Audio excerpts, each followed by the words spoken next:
हिंदवः सोदरा सर्वे न हिंदू पतितो भवेत्। मम दीक्षा हिंदू रक्षा मम मंत्र समानता।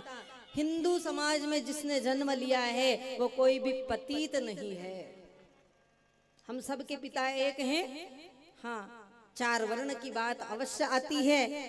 तो चार वर्ण कैसे हैं? जैसे दशरथ जी के चार पुत्र थे ना, राम लक्ष्मण भरत शत्रुघ्न, छोटे बड़े थे लेकिन भेद नहीं था। वैसे ही हमको प्रेम से रहना है और अपने धर्म पर गर्व करना है। बेटियों, कभी भी भूल करके विधर्मी की ओर आंख उठाकर मत देखना। और कोई तुम्हारी तरफ देखता है तो सामर्थ्यवान बनो, सामर्थ्य रखो। ये त्रिशूल में इसलिए लेकर के चलती हूँ आपको बताने के लिए। ये क्या है? हमारी आत्म सुरक्षा का कवच है।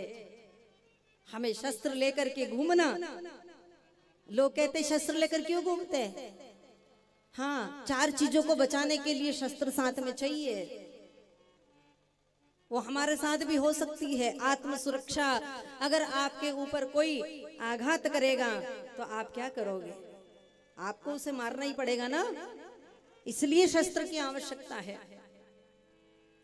किसी अबला नारी की लाज लुट रही हो तो उस समय क्या करना चाहिए? बोले वहां भी हमें शस्त्र उठाना चाहिए। जहां धर्म की हानि होती है वहां पर भी हमें शस्त्र उठाने की आवश्यकता है। और जहां गौ माता पर कोई आक्रमण करता है तो वहां भी हमें शास्त्र और शस्त्र, हमें दोनों की आवश्यकता है। तो वहां भी हमें शस्त्र उठाने की आवश्यकता है। अब कायर लोग कहते हैं अहिंसा परमो धर्म। आगे का श्लोक भी जरा पढ़ लेते। धर्म हिंसा तदेव च। धर्म की रक्षा के लिए हिंसा करना भी परम धर्म हुआ करता है। ये गीता जी में भगवान ने कहा, पर लोगों ने हमको कायर बना दिया। एक गाल पर कोई थप्पड़ मारे तो दूसरा भी उधर कर दे, भैया इधर भी मार दे। करोगे ऐसा? ऐसा बनना है क्या? नहीं बनना है। तो फिर क्या करना है? स्ट्रॉन्ग बनना है।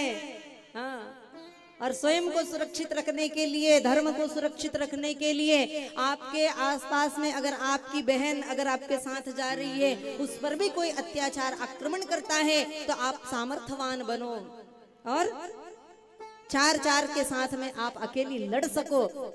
इतनी आपको स्वयं को सक्षम बनना है। इसलिए राम कथाएं। और विधर्मी हमारी ओर आंख उठाकर भी नहीं देखे, क्योंकि आप छोटी बच्चियां हैं। आप चल करके बड़े कॉलेज में जाओगी।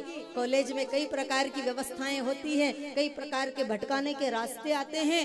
इसलिए जितनी भी देश की बेटियां पढ़ रही है उन सबको मैं संदेश देना चाहती हूँ।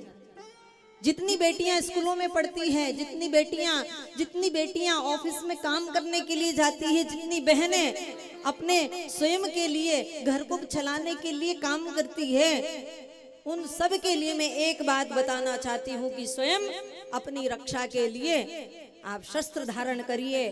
कोई आए तो मेरा नाम बता देना, ठीक है? कोई आपसे पूछे कि शस्त्र लेकर क्यों घूमती हो तो बोलना कि जब हमारे ऊपर कोई आक्रमण अत्याचार करेगा तो पुलिस वाला उस समय मौजूद होगा क्या? वहां तो मेरी सुरक्षा मुझे स्वयं ही करनी है ना। इसलिए